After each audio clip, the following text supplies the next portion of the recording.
Good timing. Who let the dogs out? Definitely Harper. Harper's on mute. Hello and welcome to Season 2, Episode 6 of Carvers and Creators, a weekly demonstration and discussion with pumpkin carvers, sculptors, and multi-talented artists. And tonight, dogs. We got dogs in the house, that's right.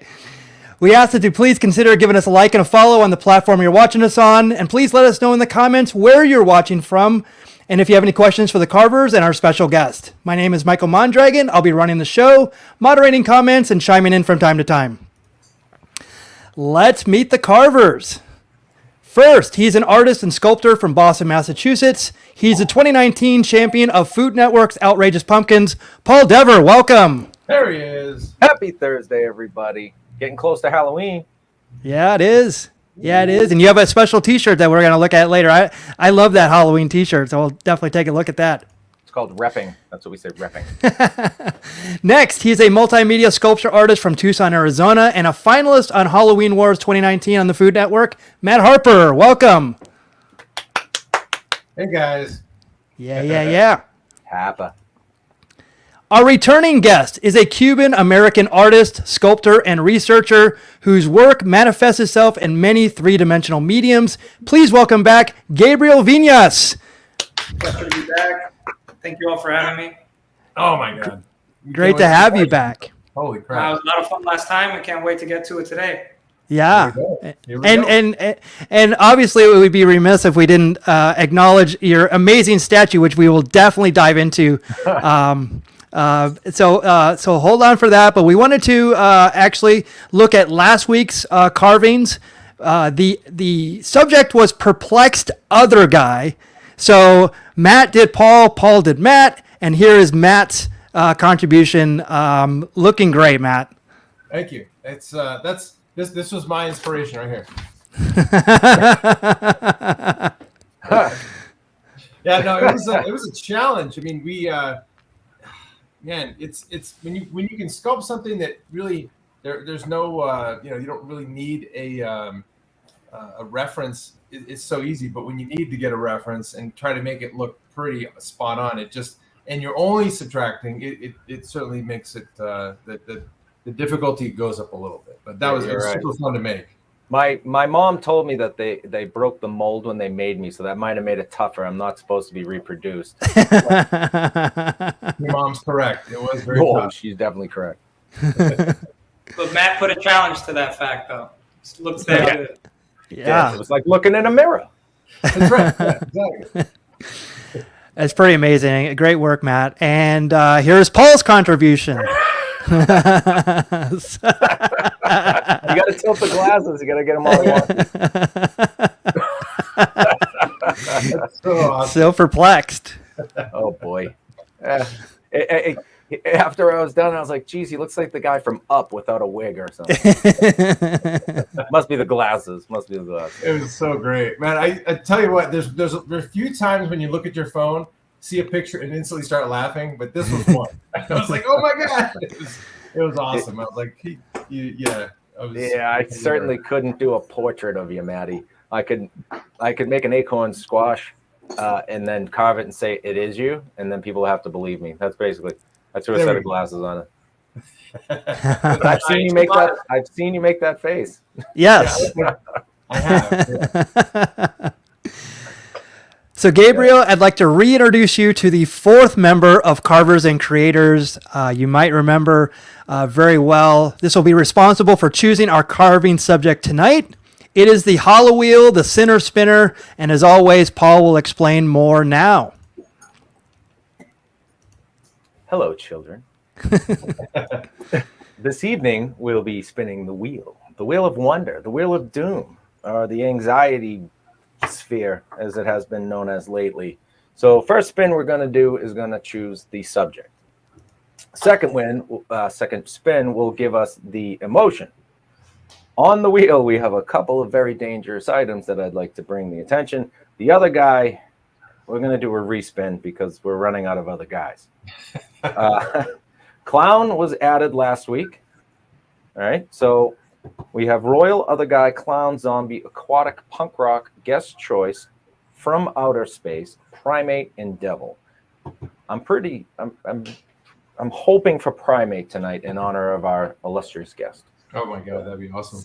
Second spin will be repulsive, sulking, hysterical, suspicious, irritated, drunk, grizzled, perplexed, euphoric, or charismatic. Are we ready? Let's do it. Okay, kids. Please, not other guy. You just have to do Mickey twice. Punk rock, bro. Oh, There you go. okay. Punk All rock. right. Okay. Punk rock. Interesting. Okay. Suspicious punk rocker. I like it. Dude, you know what comes to my head immediately is a. Remember when Billy Idol had that like his lip up, you know, Yeah. Mm-hmm. back way in the day? I don't know, but he's not really punk. We just did suspicious too. Suspicious isn't. I mean, I guess I don't know. It's tough. They're all tough at this point. Damn it. He could be a successful punk artist, and now that he has a lot of money, he doesn't have a lot to complain about, so he's suspicious about his His role in life. accountant. Suspicious about his accountant. That's It's it. kind of hard to be angry when you've got everything. Yeah, he's So true. the angst is now focused on his accountants. I like that. There you go. And his previous manager. Yeah. Yep. His three ex-wives. Yeah.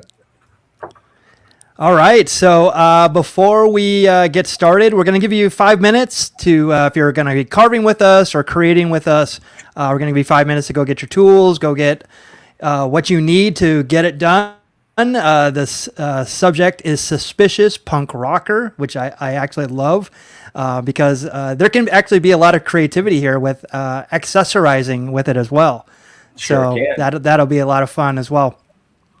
But let's go around the horn, and we always have a tradition before we get creating. Although Gabriel's already in the middle of creating, so yeah. So we want to definitely we want to go around the horn and see what our carving oil is tonight. So Matt, I'm going to start with you. I found a German beer, premium pills called What? Bitburger. Ooh. Bitburger. Wow. And I figured, it's I that's what I do when I eat burgers, so I bite them. But also, it's also Oktoberfest is around the corner. Actually, I think they celebrate Oktoberfest in September, if I'm not mistaken. But this is a easier to drink than a really chewable IPA. So Chewable. Paul, what do you got? Well, I have, and it took me a moment to find out where it was from. It's Burlington Beer Company, so I'm assuming that's Vermont. It's Uncanny Valley. It's 7%. It's a New England IPA. It is 7% by alcohol. And here's a good one. Ready? They included the fact that it is 473 milliliters, Ooh, Oh, which I believe is 1 pint for the layman. we're getting metric. We're going metric. of course, we all know that. I didn't even know what a milliliter was. Gabriel, I know that you're probably at a place where you probably can't have an alcoholic beverage, or can you? I'm not even sure. I mean, we're not supposed to. Some people do, but I'm not here to rat anyone out. But no, today I'm just going to be doing, the staple Red Bull. There you go. Considering Get that your I'll be working on this out of necessity, the fact that this has to be done within the next month and a half for my thesis opening, which will be in November, second week of November. Awesome. The clock is ticking, and every day it ticks a little louder. Yeah. So your alcohol is caffeine today. So I like that. I like that. Most days it seems to be. I look outstanding. Like beyond. Yeah, it looks amazing. I look back fondly at sugar-free Red Bull as I stopped drinking it, I think 8 years ago after I had kidney stones. So it's actually been 8 years since I've had a sugar-free Red Bull. But instead, I'm killing myself slowly with craft beer. And so this is the Beechwood Hyperbolic IPA. Beechwood is a Orange County brewery. So yeah, so that actually has much more intricate. There we go. There's the very cool. yeah. So it's a very easy drinking IPA, and so cheers. Cheers to everyone. Clink. There you go. Clinky, clinky. So let's obsess on what Gabriel is working on, and so give us a quick tour of what's going on there. A lot going on. Also, for those of your audience that may have seen the last episode, and for you all, you know that I work within the realm of like the boundary between science and art. And so my research is primarily a collaborative effort with scientists, in short, with scientists that are in Australia. Machi Henneberg is our senior scientist, and Ryan Campbell, my dear friend and partner. We've been doing reconstructions of many ancient beings for the last 7 years, going on 8 now. And we've recently culminated in our recent, like 2 publications that have happened this year. We're waiting on peer review for a 3rd.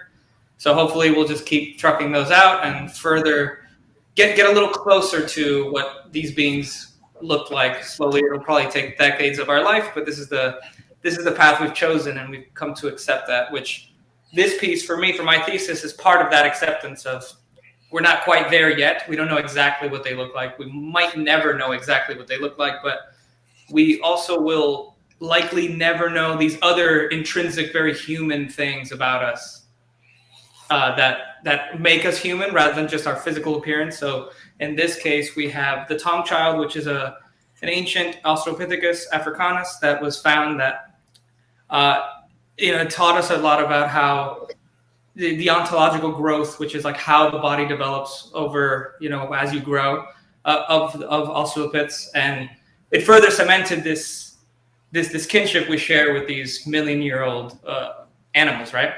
And so it began to further blur that line between us and them, and further emphasizing the us dynamic of that. And so with that comes the fact that, okay, that's great that we found out the stuff about ontogeny and all these scientific details, but it was also evidence of a child that had died, right? So it was literal evidence that a child died and his skull was fossilized. And it was great that we get to be the beneficiary of that information, but that came at the cost of likely a relative that has to keep living with the absence of that child. So I chose the Pietà as the formal artistic reference to try to explore those things, that the equations that Ryan and I try to develop, the methods that we try to develop, probably will never get an equation that says like, oh, Tong's mom felt this amount of agony, Right. Sure. So it's about exploring those. I wouldn't even call soft science. I would call it just philosophical musings about why it is I'm interested in these ancient beings.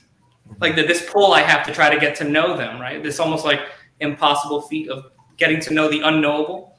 So it's very much seated in that kind of almost the emotional side of why I do what I do. Wow. When you said Pietà, the Michelangelo's very famous, marble, I look at that and I see the emotion in that face, and with the dad. I think it was her dead son, or yes, a guy named Jesus. Not a lot of people know him. I think it was a Greek guy. Anyway. Yeah, a Greek guy. No. Oh no, he was from Jerusalem. Anyway, I wasn't good at geography, but anyway, I just instantly see that, and it's instantly sad to me. I see the agony in her face. I see the agony in her body position, and just it's just instant right back at that Michelangelo masterpiece when I see that. Yeah, I mean, it is a reference for me. I mean, Michelangelo has always been someone that I've looked at the way that he cared over form, over lighting, how to light the marble in such a way, not just lighting it, but how the light hits it. How do you form those shapes to be able to read to the viewer, depending on like how big the sculpture is, reads differently than the smaller piece, right? So he was able to really, have that in his back pocket and really control and manipulate this material that kind of fights against you all the time. Right. Kind of like the pumpkins and the squash. You probably know what I'm talking about. The material fights you in the sense that you can't put it back on. You have to constantly, negotiate and renegotiate your shape based on like the attributes of the pumpkin, right? And these are things that he had to deal with on a maybe different scale, where some areas of the marble were either cracked, flawed, softer, harder, and that labor, I think, is just so awe-striking. And the fact that you reference the emotion, I think that, yeah, it's a highly emotive piece, but something that I wanted to do with this piece is, even though the focus is on the Jesus character on that sculpture, for this one, I wanted the mother to be more of the central player, whereas Mary in the original sculpture, she's kind of passive. Yeah. It's still very sad. She's looking down. She's not really looking at him, but I wanted the mother figure in this to be a little bit more active.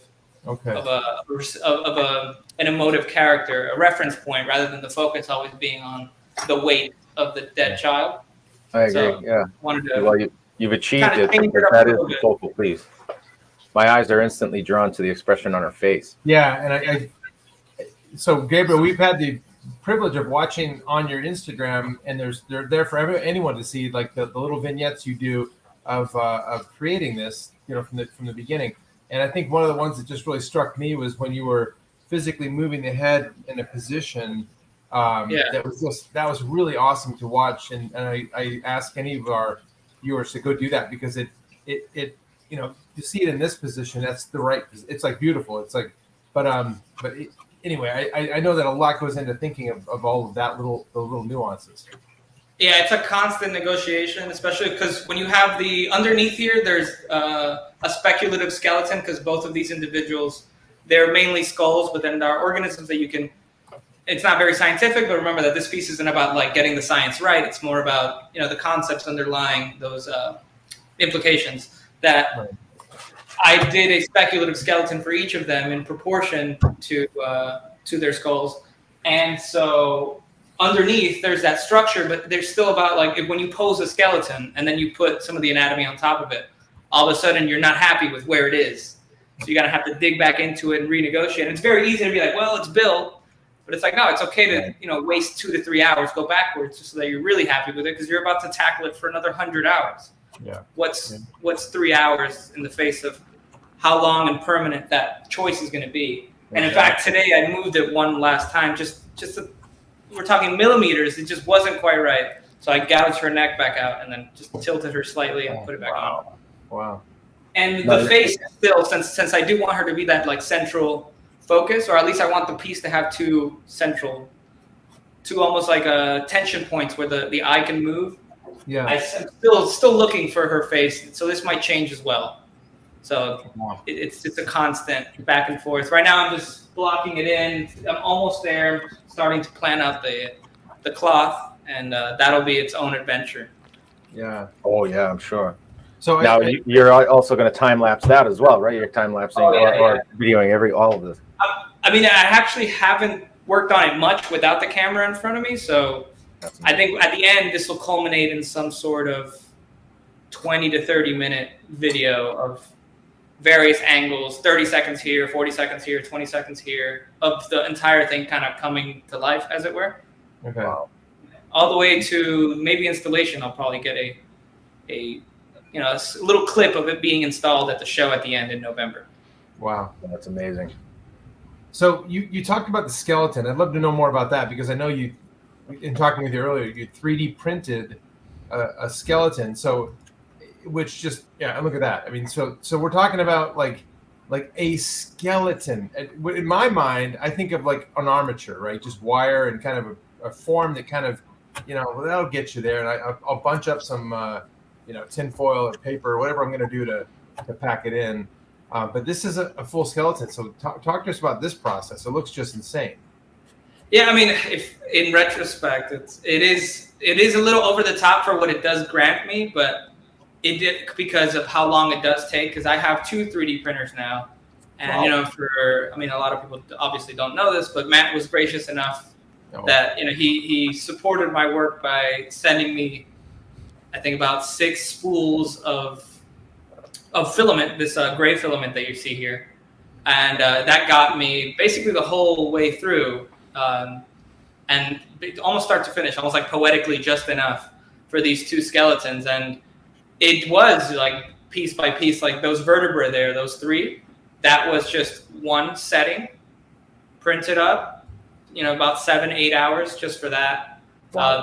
The humerus and the femur had to be cut in half and then socketed together afterwards. But what it does offer you is, general insertion and origin points for the muscles, and it keeps things in proportion because all of that proportionality I did digitally because I took Lucy's skull. So Lucy, that famous hominid that most people know about, she's very famous because of how complete and how ancient, like in the face of how ancient it was, it's such a complete specimen that I took that data, the 3D data, and I morphed it to fit specifications that have been estimated by other scientists, and I was a beneficiary of that. And then so I proportioned them in such a way where the heads of Pless, which is the individual, which is the mother, which is the skull that you actually see right there on screen, and the Tom child, which is the smaller organism. And even though they weren't found together, it's still, these are the best known and most complete skulls of this species that we have. So it just felt natural to kind of bring them together as the mother and the child. So the sun's skull, you actually have a 3D printed, in each one of the heads, you have a 3D printed skull, the sun and. Yeah. So it's proportion wise, was there a struggle with trying to get them because you knew the dimensions of what you wanted to do in what you have behind you there? Was it difficult to then get that? I'm not a very big math whiz. Okay, I'll put it that way, right? So it would have taken me a couple of years just to get that all correct. Well, I mean, a lot of that is, remember, since this is not supposed to be a scientific sculpture, right? Getting it to a T wasn't exactly the most important. So this is the Tom child. This is a restoration of the skull that I performed 2 years ago.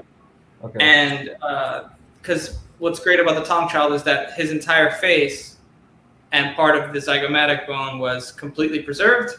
And then of almost entire endocast, which is the sedimentary rock got inside his brain cavity, his or her, it's a child, so we don't know exactly the gender, but so there's basically sedimentary rock that settled on the inside of the brain case, and then that fossilized just behind the faceplate.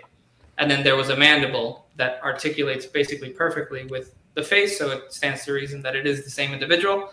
Yeah. And that, when you take advantage of duplicating it and mirroring it, since we are generally bilaterally symmetrical, you basically get the entirety of the skull, which is great.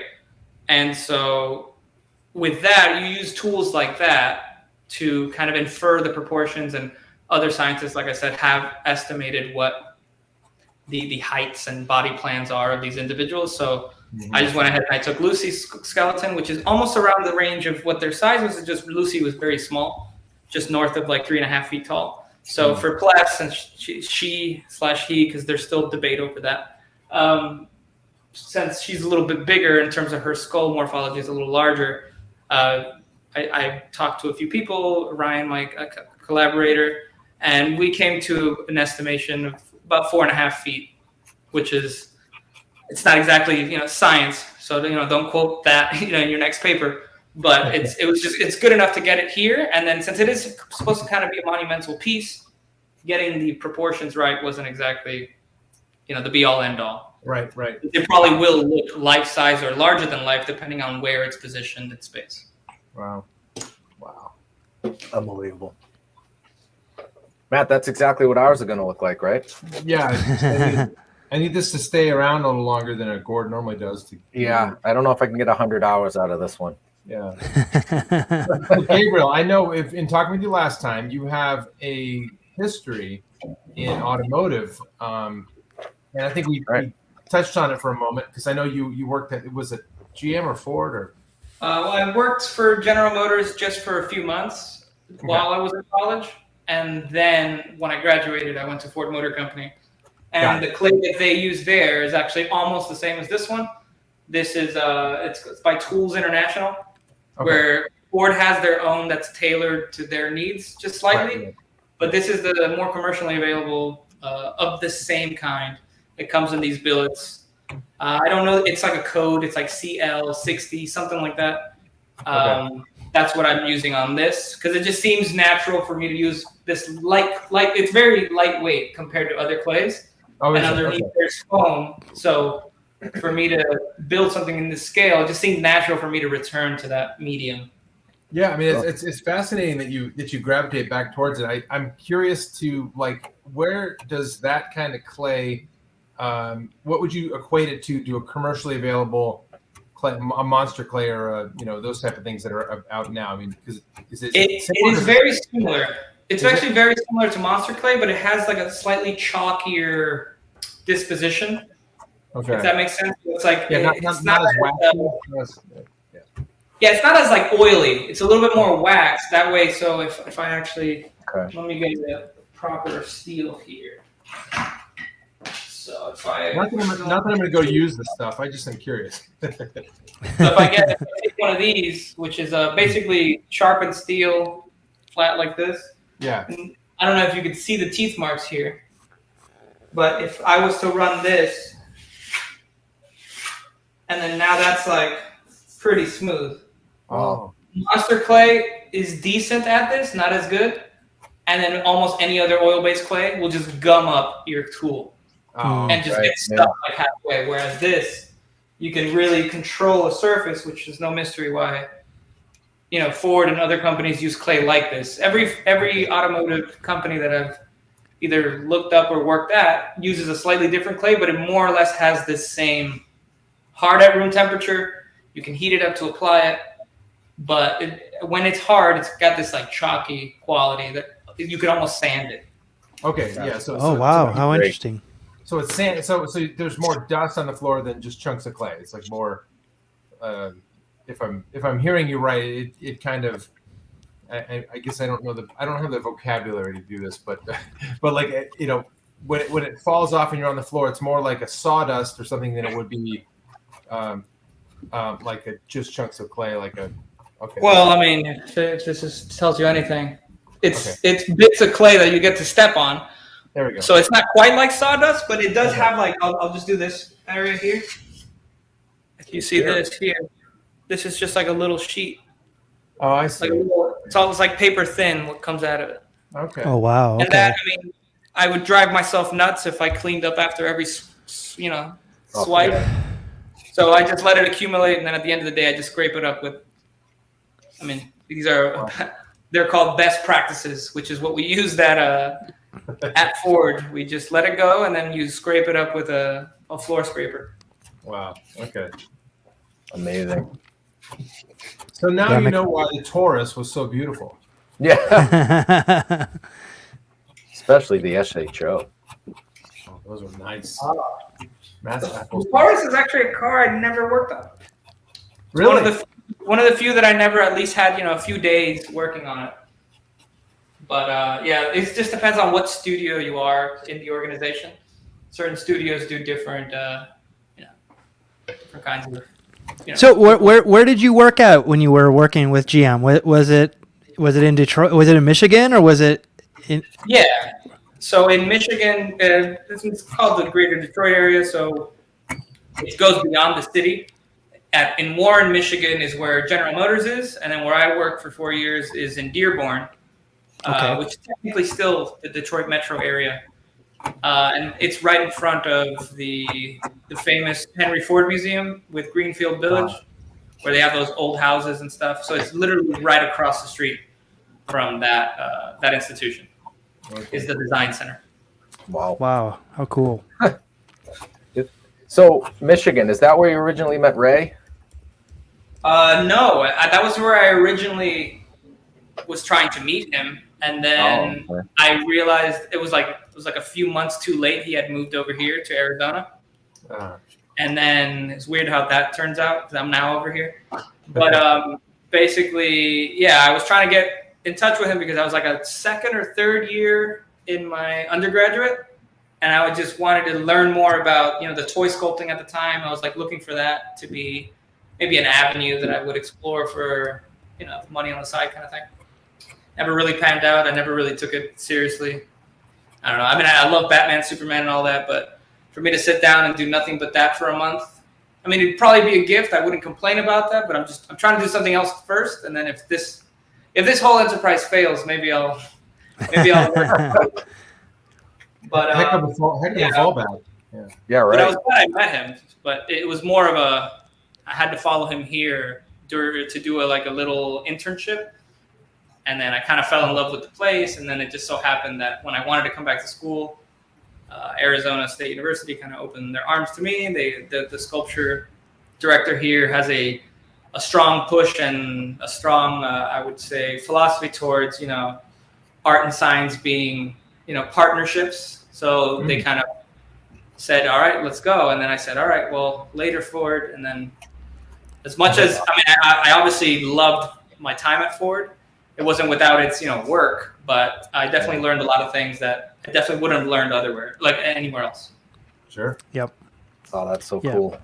Yeah, you're very lucky to actually find someone that has like a visionary that'll help your career like that. So, and it was probably from exploring. It's like taking a chance on moving to Arizona. So that's fantastic. Yeah. And your work benefits from it. I get, you. Oh man, I mean, like, who would have thought? Would you have ever thought that you would be doing this kind of work when you were doing your Ford or your GM work? Maybe not doing literally right now. It just feels like I'm doing the body side of a car, but on this. How led. interesting. But before that, I was already starting to work with Ryan on what I would call our amateur hour days, where we were just learning the process, or at least learning what was available at the time. We were just fresh out of undergraduate. He was starting his master's degree, and I was dabbling and kind of fantasizing about what a career would look like doing that partnership and being back in academia. But it was nothing to scoff at, considering Ford was sometimes more than full time. It was overtime and working on cars, and it wasn't a bad life to have. It just, I couldn't see myself being there for like 40 years or so. Mm-hmm. Yeah. Even though, again, that wouldn't have been a bad life. There was always another plan A, and I felt like I owed myself and my mom for all the hard work she'd done, that I should at least risk it. For No, but that makes sense. I mean, think about like the evolution of automobiles. Who would have known? Who even knows where it's going to go? I mean, you hear a lot of speculation where it's going to go. So, like, would doing that type of work be a 40-year career? Who knows?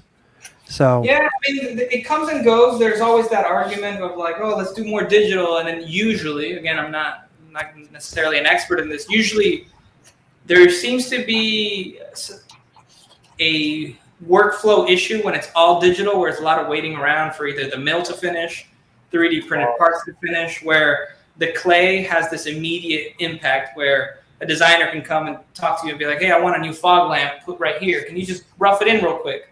Because if you give that to an Alias modeler, Alias being a program that you have on the computer, Alias, you can rough something in an Alias, but generally it's going to be very specific. And that might take 20, 30, 40 minutes, where as a sculptor, you could just take some hot clay, put it on there, and then in 5 minutes, you have at least something to look at. So it's something that I suspect might not go away. It might specialize in some other, sense. I can't necessarily have a crystal ball on it, but. And it's tactile, because you can actually feel it and see it and look at it from a different angle. When it's on the computer, it's 3D. You're not sure if it's going to work in the real world. I always heard this because I always heard there was two professions that were safe from computers: dentistry and haircutting. Wait a while. Wait until the AI and the robot. Right, but I mean, this was like 10, 20 years ago that when people were saying this. What about the Flowbee? But how many places do you go into? Barbershops, and they're using a Flowbee. Hello. That's a Nobi.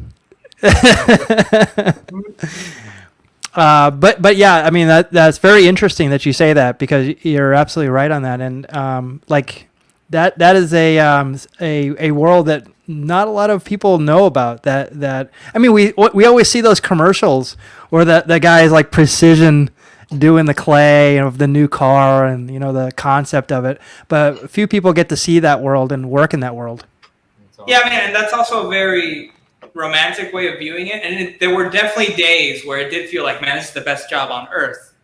Where like, you know, some like hotshot designer came over with some sketch, and then they choose you or something, and it's like, go free, go nuts, make this sing. And then those were the days where it's like flow state. Like I didn't care that it wasn't a portrait, which is what I really wanted to do, right? Yeah. It was almost like the portrait of the car, right? But that was maybe 3 days out of a whole year. The rest of it, I mean, there's still modeling and stuff, but it's a lot of like, can you move that 1 millimeter up? Yes. Yes. Make sure that a machine made it. Yeah. There's a lot of, I'm sure, like, how do you see that? So when you were modeling a car, that's to scale, right? You're actually modeling a full-size car. Which is another reason why it's probably going to survive, considering the scale of the vehicle. Wow. To make changes and have to consult with an engineer, an alias modeler, and then a modeler, which is what we called ourselves, so that they were like the sculptors on staff, would have to bring a mill over, and then the mill would have to mill it in, and then it would have mill lines. And then for you to be able to see what it is, it's just that's good for when you're at the end, when the engineering has to be like super precise. They at that point, they don't want your hands on it at all, right? Oh, wow. Because it has to be like machine ready for feasibility testing or whatever. But in the creative process, it has to be quick and immediate. And if you're working, like you said, in life-size vehicles, you kind of want that immediate, like at least there'll always be at least, you know, one person or two or three that can really do it, you know? So like you said, it might, like I said, it might become more specialized, and there'll just be less of them. It's kind of tragic, but hey, that's the way of the world. Yeah. That's it. That's I mean, okay, so a lot of my work, I do a lot of UI UX work, so a lot of web work and stuff like that. So I have to work with developers. I have to work with people that actually I actually design it, and then they develop it and make it. And there's restrictions on the web and the programs. So you had to work with actual engineers. So did you have to I mean, I'm not sure of your engineering background. Did you have an engineering background? No. Okay. So that's very interesting. But did you? No, go ahead. I was going to say, did you have to learn how to speak engineering? Like a bit of like how to communicate to them in their language? Just say you're wrong. No, that's wrong. You're wrong. No. Very seldom did I have to actually speak with actual engineers per se, right? Mm-hmm. It was almost like, if you think of like two clans or two nations, there were the designers, and then the engineers. Yeah. The designers wanted everything to look like Lamborghini. Right. And then the engineers were like, no, Prius, because it's cheaper. That's right. Takes less time, right? Engineering. The role is kind of like, and they're speaking different language at each other. Yeah. We kind of have to like try to make it look like a Ferrari, but it has to stamp like a Prius. Yeah. So it has to look like we have to manipulate the light, Yes. so that it looks, you know, fast, hot, whatever Yes. terminology you want to look at. That's what our role was, but I don't think, you know, like that engineeries. We talked a lot more to the designers. So that was just like their fight, but we knew what they kind of wanted, but we always almost had to favor the designers. Oh, interesting. I felt that way. I mean, I didn't really get into the politics very much about the institution, but it always felt like when the engineers win, the mills start getting used more and our hands start getting used less. Oh, so it's almost like we were slightly partial, but we still had to bridge those two nations and have them at least trade and not fight. Again, this is over romanticizing a lot of that. We're not even in the room. We were called the sculpting fairies. They would have their arguments, and then they would give us roles, and then we'd come back in, mess up the place, you know, put clay all over the floor, and then when it's time for them to have a meeting, clean up, disappear, let them have their next meeting. So yeah, it's sometimes sculpting diplomacy. You had to learn diplomacy. Yes. That's insane. Which makes you think, like, how did the cars in the 50s and the 60s, the ones that are like, you know, people like go gaga over, you know, how were those developed, you know, over time and engineered and stuff like that. So, wow, that's a fascinating backstory. I mean, wow, we could have a whole discussion. We could have a whole 2 hours on just on that, how all that came about. But I wanted to make mention of now, Matt. You were mentioned before, Gabriel, that basically Matt financed a lot of this. Can you show, Matt, like, what do you have that handy? Like you actually bought something, right, of Gabriel's? So this is one of my favorite things I own, and I will just show this little friend here. Yeah. My draped Lucy, and I know Paul's got one. After after last time we had a chance to converse with Gabriel before, I'm in awe of this thing and always have been. But it's so he has a very she has a very prominent place in my collection. But I won't say fine. I just was like, how can I just get more material to this guy so he keeps creating? That was my whole thought. I don't know I don't care if it even just gets sold on eBay. I want to help the guy. I'm just so in awe of his artwork and his ability. So to find out that some of the filament I sent him is inside that thing, I'm just like, holy Moses. I'm happy about that. But again, I just love the art, love the artist, and I'm just happy to be able to contribute. But certainly don't want any credit for anything other than just to be able to rock at it like everyone else. Well, I really, really appreciate it. I just want you to know that was a gracious gift. And for the viewers, Matt also sent a roll that kind of does a faux marble look. So using that roll, I did a small model of the scan that I actually used for that marble piece that I think you showed last time. You showed it in the previous episode. Yeah, you have it. That's it. So that was in Italy, where one of my sculptures, actually, if I'm still on screen. Yeah, I think I am. Yep. There's actually the original clays here in the studio. So I usually do a smaller model. So like there you have the little Pietà of this larger one now.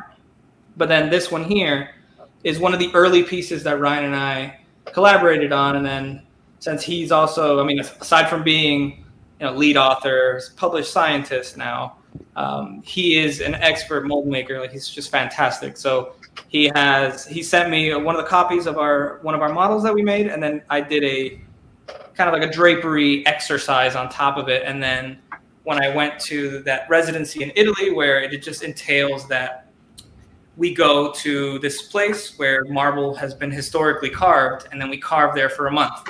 But the kicker is that they have these multi-axis mills that rough out your form before you even arrive. That way you can complete it in a month. So a giant mill with like a big old drill bit on the end of it roughed out a piece of marble into what you saw in the previous slide. Yeah. And for a month, I had the pleasure and the privilege to just carve there on the side of a mountain in basically what you would maybe consider mountainous / rural small town in Italy, and it was great. It's the first time I had substantially left the United States. So Gabriel, do you think you'll go back? Do you think you'll go back there with what we see behind you there? Well, that is a partial goal. I'll definitely want to go back and do a piece. Mm-hmm. I just don't know if it's going to be this one, but it very well could be. It just depends. So if I can't go back there, because everything that's happened since the apocalypse started, there's like a backlog of people that want to go to this residency, and I'd love to go back, and I will. It's just a matter of if it happens in 2 years, I might not love this piece as much anymore. I'm one of those very quick to move on to the next piece kind of artists. I think a lot of us have that little bit in them where you're like, oh, you're really excited about this, and then once you're done, you move on to the next thing. It's like, oh, well, this is the one I want in marble. So we'll see. But I'm going to paint this one. At least that's what the plan is, as if it looked like marble. Okay. So I have an artist friend that's gonna kind of advise on that. And I think you did show the one that was in my hand. That one, since I mentioned Ryan, those are 2 prototypes that he created off of a high-end digital print of the same data that was used to carve the marble. Okay. So he created one that has more of a stone look, and then the other one that has more of like a translucent, really hard resin look, the one that's on the right. Okay. And we're going to start selling those through my Instagram, just to either supporters or people. Like, these are a lot more, I guess, substantial. They cost more to produce, and they're on a marble base.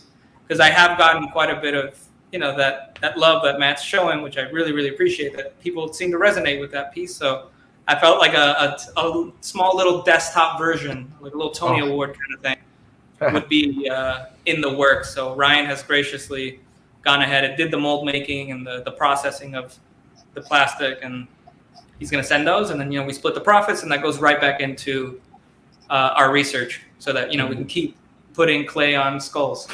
That's fantastic. Amazing. Yeah, I keep it on my desk, Gabriel, and I find myself, like, I'll be on a conference call and I'll find myself staring at it and finding a nuance in a little wrinkle or a little gesture, the muscle that moves the arm that makes the fabric move. It just, anyway, I'm fascinated by it. And so anybody, if you get a chance to get this thing in your own hands, it's certainly worth picking one up, because it's just even though it's not the giant marble one that everyone wishes they had, the detail is every bit there, and it's beautiful. So highly recommend.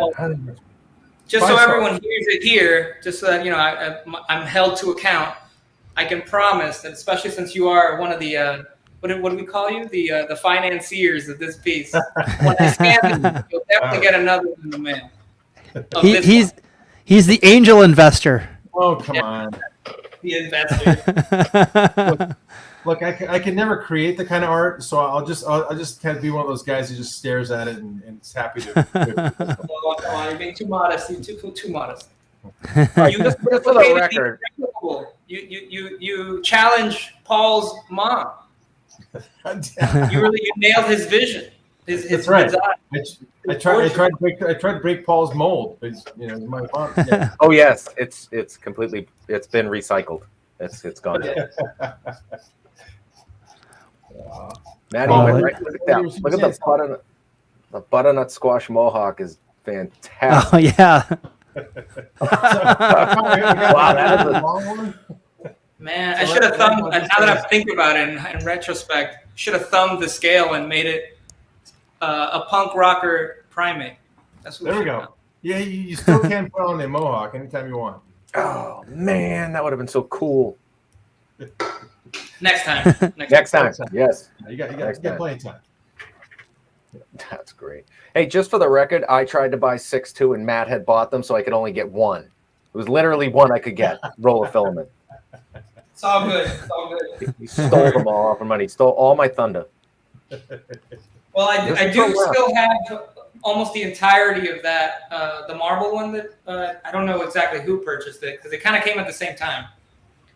But the marble one, since I have quite a bit of it, once I scan this, I don't know when that'll be. It might be using one of these big scanners that you kind of go around it like this. Because the one that I used for Lucy, or Lucille as we call her, or Santa Lucia if you're actually in Italy. What we used for that one, I used a laser scanner that's desktop. So it really picks up quite a bit of precision. It basically is a 1-to-1 replica of that one that you saw there. But since this one is so big, even if I use a handheld scanner that kind of misses a little bit of that precision, it's still so big that it might as well be, almost as good. Because if I did this with a desktop scanner, it'd probably take me weeks, and the computer might crash. And wow. Yeah. So I'll have to do I'll have to learn that piece of technology. But as soon as I get that scan, I'll use that roll to make 3 of these and send them over. Oh. So you heard it here. If not, you can bad talk me on the internet. Be like, hey, he's not a man of his word. No, I'm gonna rewind that tape and yeah, right. I'll do it a million times, because believe me, I'd be equally in awe of owning a piece of that. That's. Oh. I agree with Matt. When I finally got the veiled Lucia, I sat and just stared at it like, how the hell did someone do this? Your work is mind-boggling, and it's the way you can, like you said, you can fuse what we do know with what we don't know, and it blends so naturally. Yeah. And we wanted to see, I think a lot of people assume that it's already carved. Your the cloth there is actually cloth, right? Yeah. Today. So what is that process? So what I did here is I'm still negotiating. Like I might add another shawl. I'm thinking about whether or not she should have, because I normally sculpt them hairless because there's a lot we don't know about their hirsutness, which is like, their hair patterns, how thick and dense their hair is, where is it located on their body. Since we don't have that yet, we're kind of working on it. There's also this humanness to sculpting them kind of just in the nude, right? So like I have this cat that I adopted years ago, and seeing her anatomy and seeing other animals that are either born through some congenital problem or they develop a disease and their hair falls out, you can really see what connects us to the animal kingdom, that our anatomies are very, very similar. So I just still think there's a poetry to the fact that they are kind of nude and they're very like us, and it's almost undeniable. It's like if you see a picture of a hairless chimpanzee, like the quick Google, and you'll see exactly what I mean.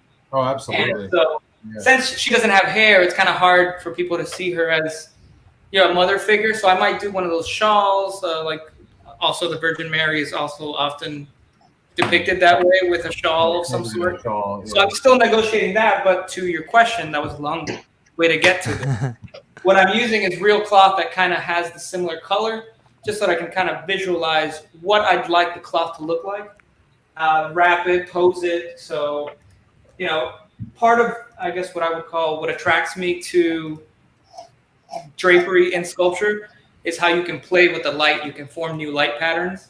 So with the actual cloth, I kind of have the control of just draping it over the figure that it's already going to go on, and then kind of really controlling these highlights and creating these patterns, and then kind of compositionally handling the lights and the darks. And then I'll come through with a camera and then just snap it a bunch of times, which helps. I mean, Michelangelo didn't have this. Michelangelo probably had like some artisan, what do you call those, apprentice that probably had to sit there for 6 hours with drapery on him. Wow. Yeah, well, of course. Probably him, considering the patriarchy. But with this, I basically I drape my own sculpture. I take pictures of it, take it off, and then I can do it in clay. And for areas like the bottom here that needs a lot of filling, I'll just fill it with some more foam, some of that great stuff that's like a spray can. It's not exactly environment friendly, but whatever. Yeah. It is what it is. So can I ask a dumb question about the draping part? So when you put on a draping that would, like, let's say, cover underneath the boy's body there, are you creating a form that fits each angular piece and putting that on, or are you doing some kind of an actual drape, like a extruded flat surface that you put on there, and then because I know it has to have some substance behind it, right? So is it anyway? I'm just thinking of the process. How does that hard form become so drape-like? So in the sense of like trying to capture like how soft it looks. Yeah, absolutely. I mean, you can do it with solid clay. It's just once it's on there, it's just really just stopping your mind from making it into, whoa, like look at this complex thing. Where do I start? It's just look at the highlights, look at the shadows, keep the lighting the same, and just if it doesn't look like the picture and it's not dark enough, then you just have to go deeper. Oh. If you see how this is just slightly darker than this, just by a little bit. Yeah. If you don't have that break with a soft transition, it will never look like that. So it's almost about just treating it. I mean, now to circle back to the car thing, I treat it like car surfaces, where for me, it'll be a lot of using so this steel here has a bunch of little teeth on it. Yeah. So it's if I go over here, I don't know if you could fully see it. Let me bring you over. So if I go across here, see those teeth? All right. Yeah. So the teeth allow me to read surface, where I've hit, where what's a low spot and a high spot. Yeah. So lows and high spots. So I'll use tools like this and smaller ones. So I have this little steel. Mm-hmm. These are all just little custom steel stock cuttings where I attach them to a piece of masonite with double-sided tape.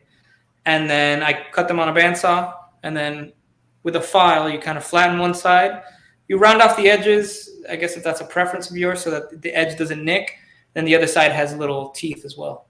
So now I can further refine this area by going like this. And then in areas where, let's see, where can I show this demo? So let's say for argument's sake, let's see here. So if I'm going across here, wait, no, you can't see. So you see this dark spot here? Mm-hmm. And I kind of like it, but screw it. Let's take it away.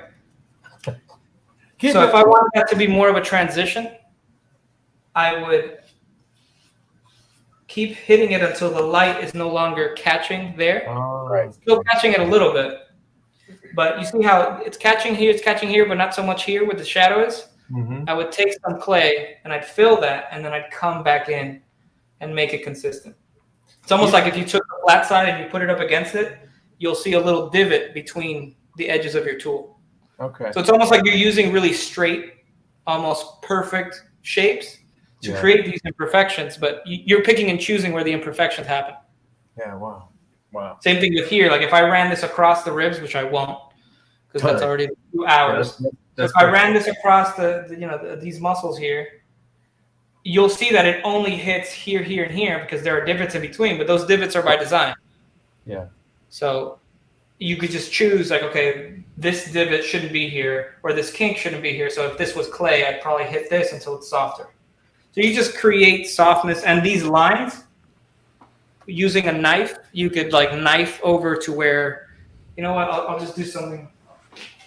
Hold on, let me get some clay, and we'll do a live demo. I just noticed Paul and I aren't sculpting anymore because we're in the masterclass right now. We are not. I have completely stopped all sculpture. Like, I am not sculpting until I am not even a sculptor. Holy Moses. But it tells me honestly, Gabriel, the value of light, because when we photograph these things, it's all about the light. And again, it could be a squash or it could be a beautiful thing like this, and that the light makes so much difference. But to hear you say, if you keep the light the same, so you're always able to to understand that value as you carve, that's everything, right? So to bring that thing home, so let's say, which one do you have a good view of? So you see this here, where there's like a bump, and then there's like this line that's being pulled across, and this one that's being pulled across. Yep. So I'm gonna create a separate tip here. Just bear with me here. So now let's just assume this is a double nipple. Yeah, I probably should have chosen a different area. Sorry. Nope, much funnier. I appreciate it. Right? Okay, so you see this obvious highlight? Yeah. Go to the obvious ones first and just kind of pull that across. Oh wow. Yeah. Pull that across. Don't mess with it any further. You see this little one right here? I'm just going to put that in. And then there's a little light catch right here. So I'm just going to add that. And then obviously I have to bridge those two, because you see how it's super dark and this is not that dark? Right. That means there's too much of a difference there. So if I go here, without ruining this, I'm just going to kind of soften that. Oh, yeah, lighten it up. And now I'm going to do a few on this side just so to complete the picture. This one kind of droops down. You see this one here? Sure. So I'm going to go like this. Maybe add a little bit for the tip. And then see this, there's another one that kind of just goes straight down. Yeah, it curls a little. Yeah. Wow. And then there's this last one. I'm going to just ignore. Well, I'm not going to ignore it. Let's just do it. So, and then this is almost like another slab that's on top. So I'm just going to make a piece like this. And then just add this, right? Flatten it. So I know that this doesn't look like much yet. But then I'm going to come in with, I usually use a knife. I just can't locate it right now. So for the sake of continuity, I'm just going to use a tool like this. And I'm going to start just drawing on it, making sure that I have like the same breaks. So like, this is good. This is good here. I'm using like this rounded tool. And that's wood, just a wooden Round It's just a tool. wooden, yeah, you can make these out of dowels if you wanted to make your own. So now that I've got that there, this kind of tension point that all of these roads lead, this is a little, see this starts to go backwards? That means this is too full, so I'm gonna push it in. And then this is all wobbly. This is pretty consistent. So I'm just gonna roll it. And then there's a little positive here, it's very slight, that link this one and that one. So I'm just gonna go like that. Wow. Well, I'm not sculpting. And then obviously like there's this little pinch here that you could add. And then just slowly you could start building that same form here. And then once you refine it more, I'm probably gonna keep playing with it before I actually do this. But you can take some of these tools. So like this, this is a little wire with some teeth on it.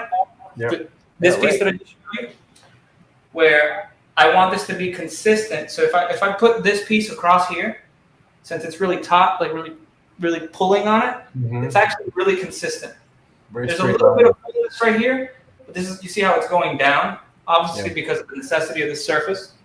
So I would actually need to add here, but then fade it over here.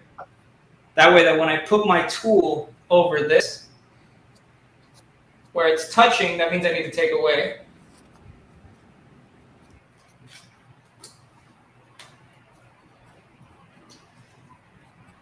And you're always balancing that against what the light is showing you below.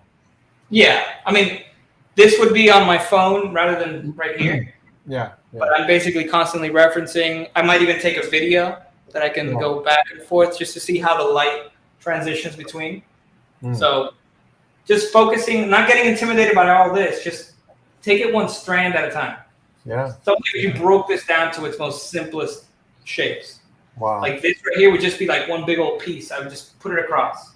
Forget about it. This right here would just be one big old piece, put it across. Sure. And then don't work on it until later.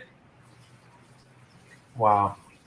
That's amazing. So Master class. You guys have just been invited and watched a master class. Unbelievable. Thank you, Gabriel. Yeah. So now, Gabriel, you're not just What's up? you don't just do additive sculpture. Like, I know you can carve pumpkins amazing, right? So I've seen it. And you've done stone, and you know how to work subtractive. How do you apply that technique to doing fabric and folds when you're doing subtractive work? Well, I mean, it's just the way that I've come to sculpt now. I would blame Ford Motor Company, but before I used to be one of those sculptors that took a piece of clay and then with a boxwood tool, which is what this little handle would be called in the the art sculpting circles. I would take a piece and I'd really manipulate it into like what I thought I needed, and what that gives you is actually a bunch of bumpiness at the end. So you see a lot of sculptors have like a bumpy aesthetic. They might like that, that's fine. But for me, like if you want something to look, especially like cloth, something clean, surfaces, like even an arm, right? So you see how if I'm going like that, right, there's a shadow and there's two light catches. There's one right here, which is these sets of muscles here, and then these on top, and then you have the little bump for your elbow, right? But each of these shapes is really consistent until it clashes with the other and creates the shadow. So the way that I would do that is, so you see how I have these lines? Basically, I have this line here because this global of the pectoralis comes in and then it crashes into the deltoid. And then there's a slight, what we would call a fillet in automotive circles. Then there's like basically a transition, almost like a negative transition between those two. Does that make sense? So I usually mark like, well, this is where these shapes, we would almost do this sometimes, where to make sure that we didn't, because it's actually a philosophy, but I found that it like kind of applies to figurative sculpture like this, where there are no negative forms in nature. I don't know if that's actually true, but generally speaking in sculpture, if you want it to look like it's catching the light really well, you wouldn't really put negatives. Like there's a slight negative right here, right? Yeah. But really what that is that this full shape comes here and clashes with this next full shape. Yeah. And there's a little shadow when they clash, right? So what we would do to do this is I would give myself a reference line to sculpt to. So it's what this line was when I was here, right? And then I would just handle this whole surface as if it was one surface, right? So if it were to continue and go through, you see how it made a crease there? Mm-hmm. Same thing with this one. If it were to continue and go all the way through, this is what would happen, right? So that'd be where these meet. So now that I have the light tracking nicely between this, I mean, this is actually not that nice. This needs some, I need to add some here. But this is actually tracking quite nice. And then in here, I'll take some hot clay. I'll just get some right now. Hot clay, too. Matt, I've completely abandoned my carving at this point. Yeah, I'm I'm not enjoying carving every anymore. second of what he's doing right now. It's amazing. So once I establish this continuous surface, I might bring one of these flat tools here. So this one that I used earlier, I'll make sure it's pretty. I mean, remember we're dealing with bodies, so it's not exactly. It doesn't have to be a body side of a car, but it should be pretty consistent, and you can always add imperfections afterwards. So I'm getting it pretty close, right? And then this, where this clash is, just take some clay and I kind of just run it through with my index finger or even my thumb. And I fill it to the point where it feels like that transition is natural. Wow. And then from there, I just use one of these tools that has like a rounded edge. Sorry, like that. And I'd use that rounded part to start to make tool lines going this way so that even that fillet is pretty consistent.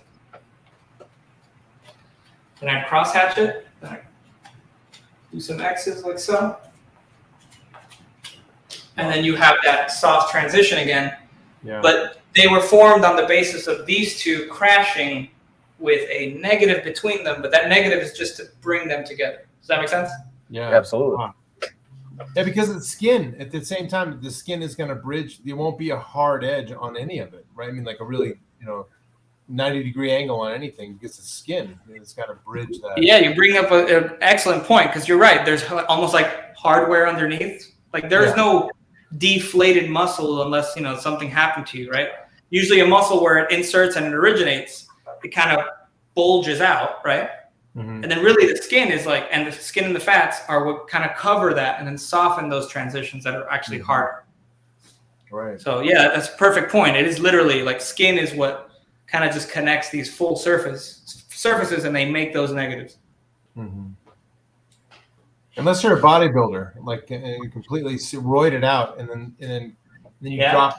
Then all of a sudden you get really good definition. Other than that. But then the amount that you put between them would just be a lot less, and then there'd be more crease. There we go. Right. And Matt, there is a negative space where your nuts used to be, if you're all roided out. That's a good point. I didn't even thought of that. Well, that was mesmerizing. I don't know about you. I know. But I'm coming back right now. I'm like rejoining the show mentally. Yeah. I actually typed in a question. That was awesome, Gabriel. Unbelievable. No problem. Yeah, fascinating. I honestly, I mean, if I could make a suggestion, I think the third nipple was adding to the sculpture. I'm just saying, we don't know. They could have had 4 nipples. We don't know. You said it yourself. I can make a version just for you. I can add one later and then scan it, different scans, and then the 3D print I send you can have the third. It's like the Total Recall version. There you go. Exactly. Oh man. Catering to a very niche audience. So I gotta ask. I know we're like stuck on this, but so Paul. Yes, sir. What I'm really curious about is when I look at this, and I kind of like meander from place to place on where I'm going to carve next. Gabriel, when you're looking at something, and do you spend some time on one area to nail it, or do you just find places all over your sculpture that you are need to work on and kind of refine those one at a time? The process part blows my mind. Great question. No, so I 100% just bounce around and I bring it all kind of up together. Where maybe if I'm getting tired or if it's hot in here, sometimes it's hot in here because it's a giant warehouse, I'll kind of want to settle down and not move around too much. I'll refine this a little bit, but if you come close, like this might look smooth and refined, but there's teeth marks and stuff all over this, where eventually I'll clean that, but I don't want to clean it now because as I scratch over here, look how messy he's gotten. So there's like chips on it. Right. Yeah. But I kind of want the surface quality to kind of come out together. So I've taken this is all scratchy as well, super scratchy, not super consistent yet. I still want to do this, maybe add a little bit more deltoid right here. So when I do that, then I feel like, okay, I've roughed it in, then I can do that thing that we were just talking about with the cloth. Yeah. So you've caught me today in like this process of kind of posing the cloth in such a way just to get ready to strip it back, then get that roughed in, not fully polished. Okay. And then once everything's in its right place, then I might do what you're asking if I do, but I do it at the end where maybe I'll just go from top to bottom so that all the shavings just fall. Right. And I'll just do like a very systematic, like, all right, today I'm going to just try to get from here to here and let that be done. And the next day I go from here to here, etc., until, I can step back and be like, all right, ready for paint or ready for whatever. Right. Wow. We asked that question. It reminds me of the stuff we were talking about with Ray about sand sculpture, because when it's gravity taking its toll on your way down, I assume on a piece that size, you have to really think about from top to bottom. Like you said, you have to get it perfect because everything at the bottom is just going to accumulate everything that falls down. So it's kind of like a sand sculpture in a strange way, right? Yeah. I mean, if she wasn't sitting down, it wouldn't be that much of an issue. But I mean, it's just more of like a practice of you never know when you might want to change something. So if you get like really committed and married to what something looks like, kind of like how I've moved the head 3 times already. Yeah. I won't finish that head until I come back tomorrow morning. Like right now, I'm pretty happy with the position. Maybe not so happy with like what the face looks like so far. But tomorrow, when I come in with fresh eyes, kind of thing, and then I don't want to move it again, then I'll be like, all right, it's time to refine that face. I love it. But it's almost like if I wasn't happy with, which I wasn't, this arm has moved a few times, just slightly. Because there's aluminum piping and steel under there where it's still hard. Like right now, there's no moving it unless I crack the clay. Because the clay, which is really nice, it also has structural integrity as well. If you pack it a certain way, we'll call it packing and Ford. Maybe I should share this with my Ford buddies way back in the day, because they'd get a kick that I'm still using the stuff that they've taught me. But you pack in the clay really, like instead of taking a clump and then just putting it on, that will just easily fall off. I kind of used that here where I kind of was just able to just pop it off. Okay. But if I wanted that stuff that we built in here to kind of stay, I would just take like the inside of my thumb here. The inside of my index finger or my thumb, and I just really press it layer by layer, and then it'll congeal. So I've done that to the armature. So like now this isn't going anywhere unless I break it. That's why I had to break the neck to move the head. Yeah. Wow. So yeah, it's just one of those things where you don't want to finish something if you think you might move it tomorrow. So I definitely jump around until it's basically everything's where it's almost like gesture drawing. If I'm sure you've taken figure drawing classes where you got to get the gesture first, then you start putting in those landmarks, and then later then you can start really just shading the arm because you know you're not going to erase that. Mm-hmm. Mm. So it's kind of like that. Wow. Yeah, that's the question that McFrazzlestash had. You addressed a lot of it, but how much improvisation occurs during the process, and you said a lot because you're never really satisfied with it, probably. Well, yeah, I mean, when I'm engaged in like what I would consider like the scientific work that we're doing in terms of like what something's going to look like, I don't have a lot of freedom in terms of moving the soft tissues in many cases, which is good because otherwise it wouldn't be science, right? But in terms of like when it comes to like maybe a slight expression, or maybe I want to give them a slight smirk, or in this case where there's a lot of freedom because their bodies are kind of speculative, right? I do have more freedom, which definitely gives me more trouble in the fact that I can improvise a lot more.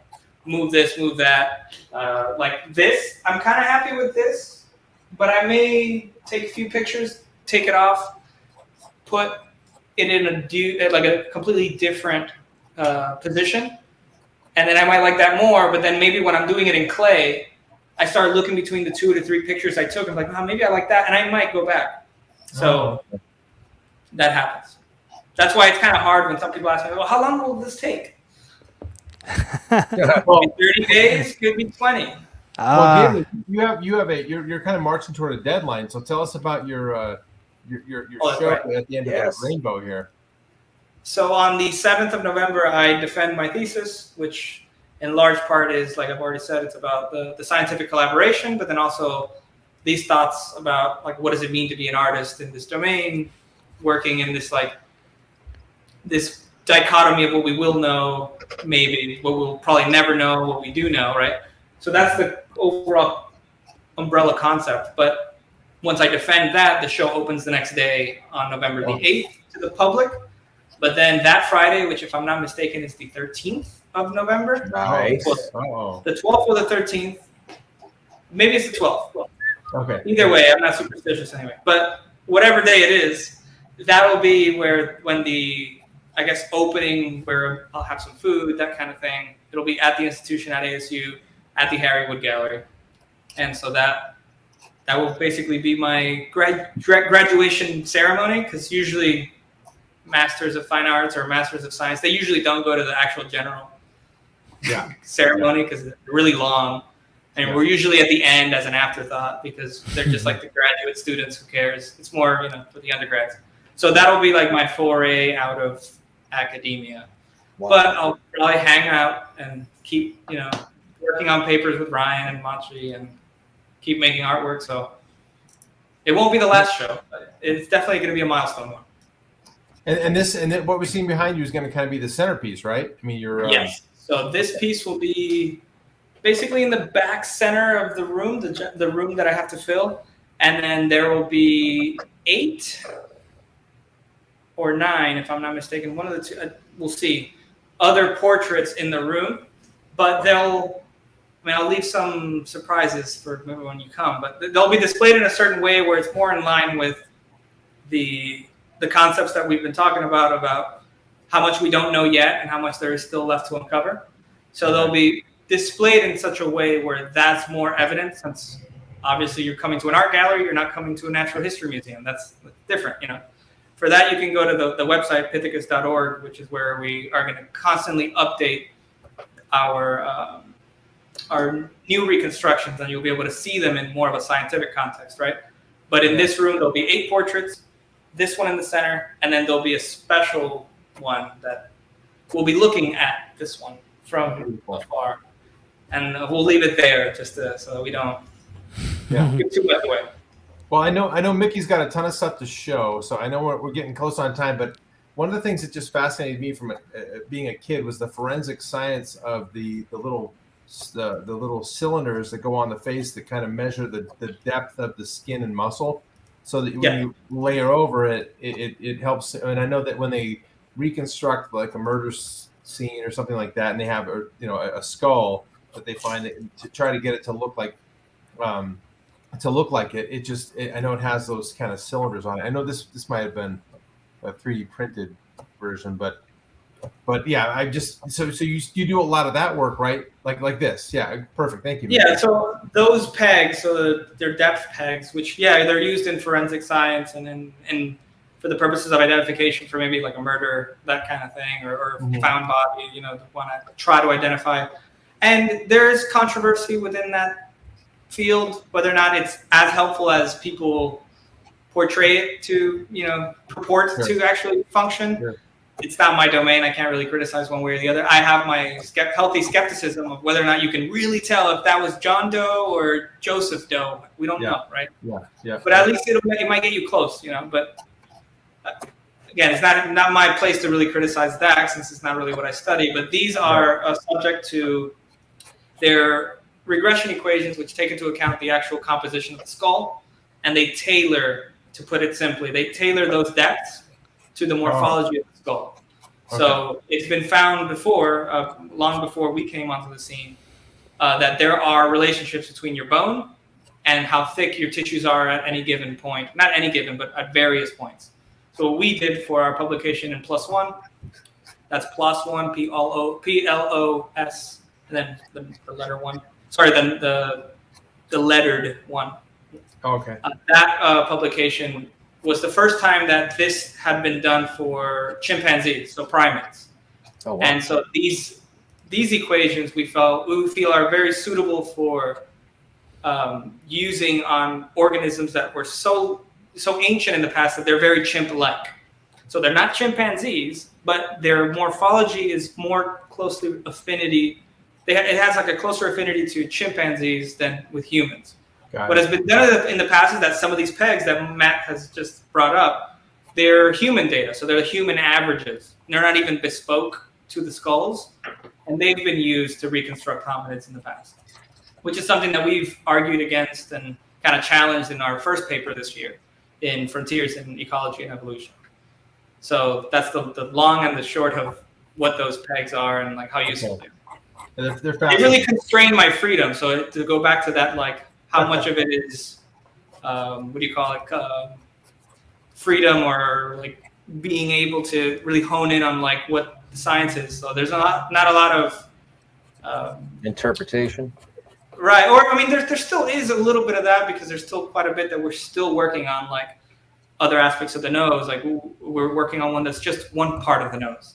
Yeah. So it'll be like countless papers before we can justify every artistic decision, but such is life, and that'll be mine. But the beauty of it is you're actually taking all this scientific information and physically making it with your hands. I mean, there's one thing to just understand it and know it, but then to actually create it and be able to do it in a very relatable, understandable way that's the fascinating thing to me. You're really combining science and art in a way that's just beautiful. I mean, it's at the end of the day, it's the word I can think of as beautiful because it's just, even to an uneducated person, when it comes to what you're just describing, I'm like, yeah, that looks like it. I wouldn't know to challenge it. I just am like, you nailed it. That's all I can think of. It is important for me to say that, I mean, obviously this job, the part that I guess makes the actual public facing part of it is made a lot easier for me because I have such great collaborators. So they obviously know a lot more about the sciences. I mean, I keep up when I can during our conversations, and I help edit the papers as well, and I understand the concepts to a degree.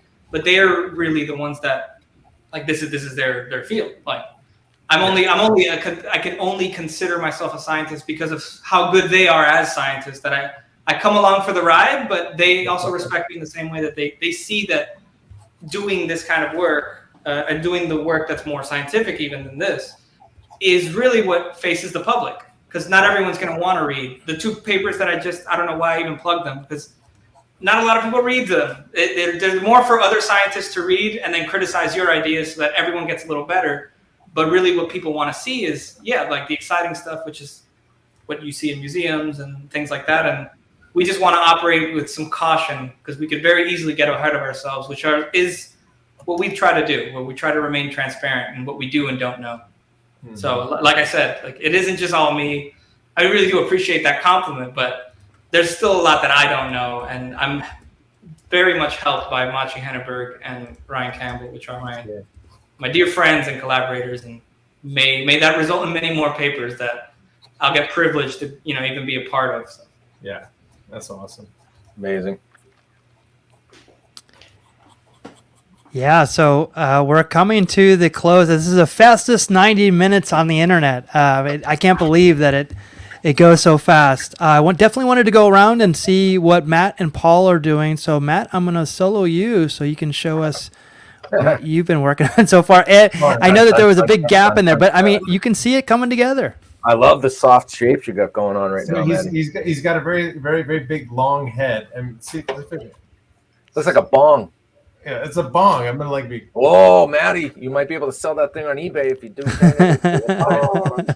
Big money. So right now he's gonna. I don't know to the extent his mohawk is gonna be this tall, because that's almost even for a punk rocker, that might be ridiculous. But yeah, I'm trying to get his face kind of fleshed in, like trying to get, again, I'm a mile away from his mouth or eyes, but I'm just trying to get some blocking and going. But I as soon as I saw that the wheel decided we were going to do a punk rocker, I was like, well, this guy's got a mohawk, so it worked out really well. So I'm just now I got to refine this guy's little face and we'll go from there. Love it. Paul, what do you got? Stage fright. So I didn't want to go mohawk because I knew Matt was going there. I don't know what I'm going to do up here yet. This is all speculative, but I'm going to go more with the punk rock singer kind of deal with. Ooh, still blocking. Plenty of material. Gotta get the Paul, I think you discovered more than anyone else I've ever seen, turning a kabocha on its side gives you a mile of what you. I mean, that's a disc. That's like a discus. But then when I look at it from the front, that is a beautiful head. That's crazy. Yep. That's great. Terrible lighting. I apologize for that. I don't know what's going on with my lighting tonight, but we'll call somebody. Don't worry. Yeah, I need a lighting guy. So yeah, like the usual, I got a bunch of blocking out to do, and hopefully I can make something of it. Beautiful, man. It's beautiful. Yeah, that's. Thank you. Because I don't know where you guys get the time and this energy, but like pump these out every week. It's beautiful.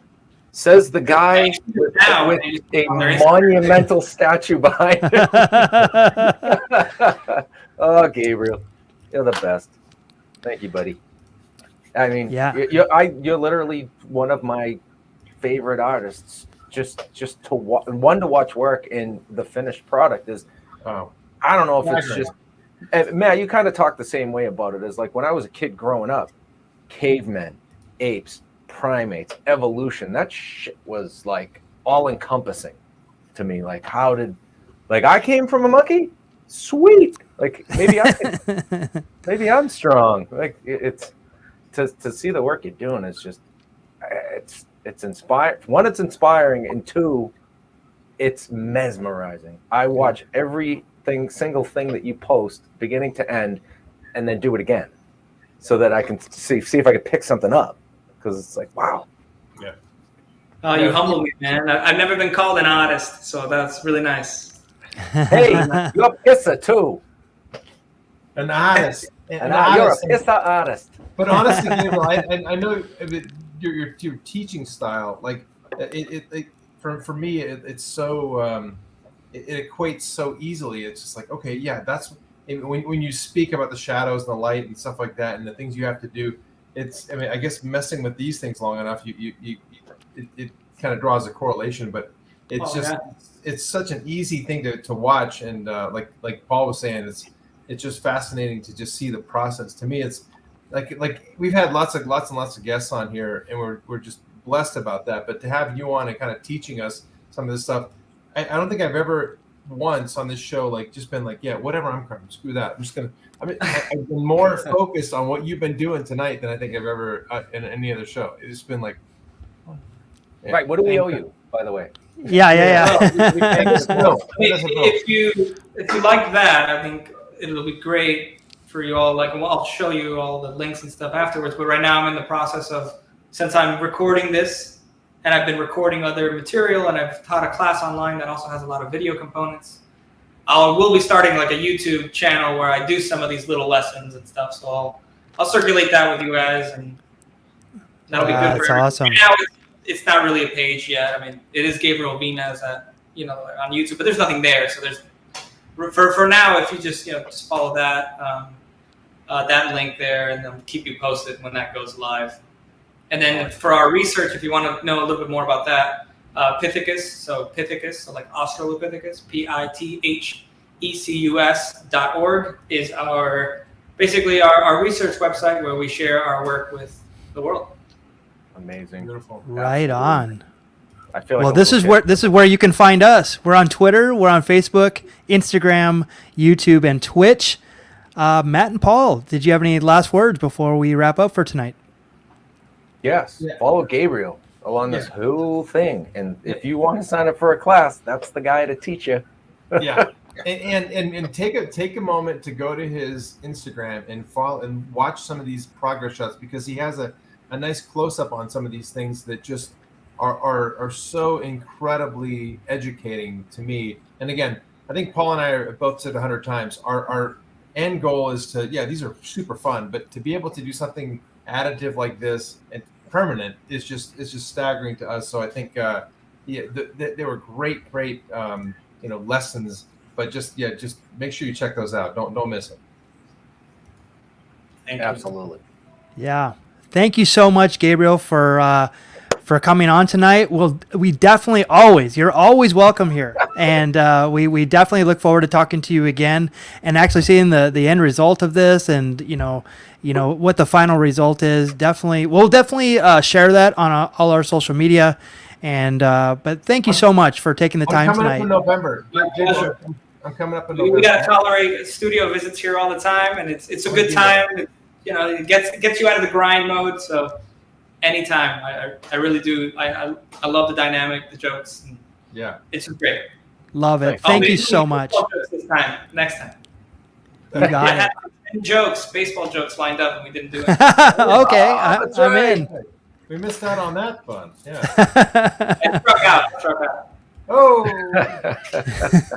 Thank you so much for joining us tonight, everybody in the chat, for chiming in and letting us know where all your questions and where you're at and everything. We will be back next Thursday with another Carvers and Creators, 4 p.m. Pacific, 7 p.m. Eastern. Thank you, everyone, from Paul Dever, Matt Harper, Gabriel Vinas. Thank you, and we'll see you next Thursday. Good night, everyone. Night, everybody. Guys.